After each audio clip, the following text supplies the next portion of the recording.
সাহাবীদের ব্যাপারে আমাদের আকীদা বিশ্বাস কেমন হওয়া উচিত কোরআন সুন্নাহর আলোকে জানতে চাই।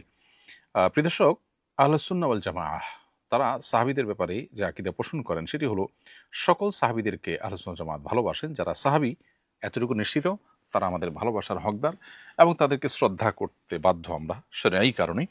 সেই সাথে কোনো সাহাবীর প্রতি ভালোবাসা প্রদর্শন করতে গিয়ে আমরা বাড়াবাড়ি করব না এবং কারো প্রতি বিদ্বেষও লালন করব না। যেমনটি অনেক ফিরকা করে, শিয়ারা করে, অনেকে করে যে সাহাবীদের এক অংশকে তারা ভালোবাসেন, আরেক অংশকে তারা বিদ্বেষ পোষণ করেন। আমরা সকল সাহাবীদেরকে ভালোবাসবো। এটাই হলো আহলুস সুন্নাহ জামাতের নিদর্শন এবং সাহাবীদের উম্মার সর্বশ্রেষ্ঠ প্রজন্ম মনে করতে হবে। তারা আম্বিয়া আলাইহিসসালামের পরে সবচেয়ে সেরা মানুষ। সেটাও কোরআন হাদিসের আলোকে প্রমাণিত। সাহাবীদের সমালোচনা করা যাবে না। নবী সাল্লাল্লাহু আলাইহি ওয়াসাল্লাম পরিষ্কারভাবে নিষেধ করেছেন।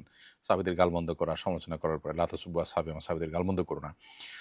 যারা সাহাবীদের সমালোচনা করে তাদেরকে অপছন্দ করা, এটা আমাদের ঈমানের দাবি এবং সাহাবীদের সমালোচনাকে অ্যাপ্রিশিয়েট না করা, এটা আমাদের ঈমানের দাবি, সেটা আমরা করব না। সাহাবীদের মধ্যে যে বিরোধ এবং বিভিন্ন বিবাদ সংগঠিত হয়েছিল, সেগুলোর বিষয়ে আমাদের জিহ্বা এবং অন্তরকে কলুষিত না করে আমরা আল্লাহর হওয়ালা করব। সেগুলোর ব্যাপারে আমাদের ধারণা হলো তাদের বুঝের ভুল। তাদেরকে সমালোচনা করা, সেগুলোকে ঘিরে সেটা ওই যে নবী সাল্লাল্লাহু আলাইহি ওয়াসাল্লাম তাদের সমালোচনা করতে নিষেধ করেছেন। কেন? নিশ্চয়ই সমালোচনার আইটেম এটা সমালোচনা করার অপশন হতে পারে। সেজন্য নবী সাল্লাল্লাহু আলাইহি ওয়াসাল্লাম নিষেধ করেছেন। এজন্য আমাদের কাছে সমালোচনা নয়। আপনি ইতিহাসের চর্চা হিসাবে যা ঘটেছে জাস্ট সেটা জানলেন, এটুকু হতে পারে। আপনি কোনো জাজমেন্টাল কমেন্ট বা আপনার কোনো প্রকার সমালোচনা বা গালমন্দ সেটা আপনি করতে পারেন না।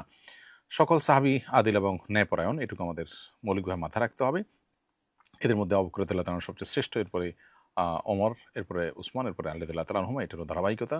এটাই হলো আহলুস সুন্নাহ জামাতের আকীদা। আহলুস সুন্নাহ জামাতের মতে শ্রেষ্ঠত্ব এর বিচারে আপনার আবু বকর রাদিয়াল্লাহু তাআলা আনহু খেলাফতের সবচেয়ে অধিকতর হকদার।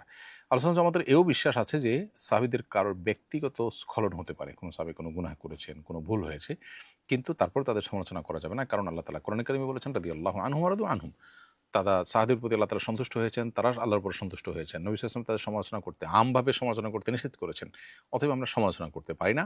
বরং সাহাবীদের ক্ষেত্রে আমরা এও জানি যে কোনো সাহাবীর দ্বারা কোনো অন্যায় সংঘটিত হয়েছে, এরপর তার যে তওবা হয়েছে, নবী সাল্লাল্লাহু আলাইহি ওয়াসাল্লাম তার তওবার সম্পর্কে বলেছেন যে এত বেশি শক্ত তওবা সে করেছে যে এই তওবা আল্লাহর দরবারে গ্রহণযোগ্য হয়েছে। সেজন্য আমরা সাহাবীদের নিয়ে সমালোচনা করব না। ইমাম তাহাবী রাহিমাহুল্লাহ তার আকীদার বিশ্ববিখ্যাত এবং সর্বজন স্বীকৃত আপনার গ্রন্থ আকিদাত তহবিয়ার মধ্যে পরিষ্কারভাবে ঠিক এই কথাগুলোই বলেছেন। তিনি বলেছেন, "ওয়ানুহিব্বু আসহাব রাসূলিল্লাহি সাল্লাল্লাহু আলাইহি ওয়াসাল্লাম ওয়া লা নুফরিতু ফি হুব্বি আহাদিম মিনহুম ওয়া লা নাতাবাররাউ মিন আহাদিম মিনহুম ওয়া নুবগিযু মান ইউবগিযুহুম ওয়া বিগাইরিল খাইরি না ইয়াযকুরুহুম ওয়া লা নাযকুরু ইলহুম ইল্লা বিখাইরিন ওয়া হুব্বুহুম দীনুন ওয়া ঈমানুন ওয়া ইহসানুন ওয়া বুগদুহুম কুফরুন ওয়া নিফাকুন ওয়া তুগয়ান ওয়া আন্নাল আশারা আল্লাযীনা সাম্মাহুম রাসূলুল্লাহি ওয়া বাশশারাহুম বিল জান্নাহ নাশহাদু লাহুম বিল জান্নাহ ইলা আখিরিহ।"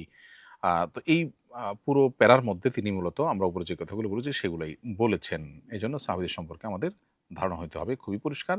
এজমালিভাবে সাহাবা একরাম তাদের উপরে দৃষ্টিভঙ্গি এটা। ব্যক্তিগতভাবে কোনো সাহাবী ভুল করে থাকতে পারেন, কিন্তু তার ভুলেরও সমালোচনা আমরা করব না। কারণ তাদের ভুল হয়েছে, কিন্তু তওবাটাও তো আমাদেরকে দেখতে হবে যে তওবার মাপটা কত গভীরে।